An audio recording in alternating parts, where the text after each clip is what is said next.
Can you go over Luke 17:2? I always thought it was a good verse to stand against child abuse. Yeah, so let's talk about that. Now, specifically 1 and 2 says, "And he said to his disciples, temptations to sin are sure to come, but woe to the one through whom they come. It would be better for him if a millstone were hung around his neck and he were cast into the sea than that he should cause one of these little ones to sin." Okay, so it sounds like Jesus is talking about kids, but it's actually not the case. Matthew gives us a little more explanation in chapter 18 at the beginning of the chapter. "At that time the disciples came to Jesus saying, 'Who is the greatest in the kingdom of heaven?' And calling a child to him, he put him in the midst of them and said, 'Truly I say to you, unless you turn and become like children, you will never enter the kingdom of heaven. Whoever humbles himself like this child is the greatest in the kingdom of heaven.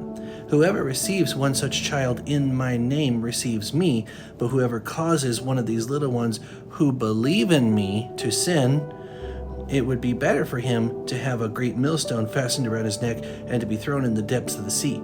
Okay, so what we have to understand is that drowning was considered one of the worst ways to die in that Jewish culture. Absolutely one of the worst ways. You were cursed by God if you drowned. That was the way they looked at it. So Jesus is playing on that thought process to make sure they understand how terrible it is for somebody who causes the little ones to sin. Now, that being said, it is a terrible thing if you cause children to sin, but that's not the point that Jesus was making. He was making an alliteration here that we are like children, or we should be like children. We're going to believe and trust in God to take care of us and provide for us, like children trust in their parents. So when he says, "Woe to those who cause one of these little ones to sin," he's talking about us. He's talking about the children of God, because he specifically says to the ones who believe in him. Most children don't have the faith that it takes to be saved because they're not in need of it yet.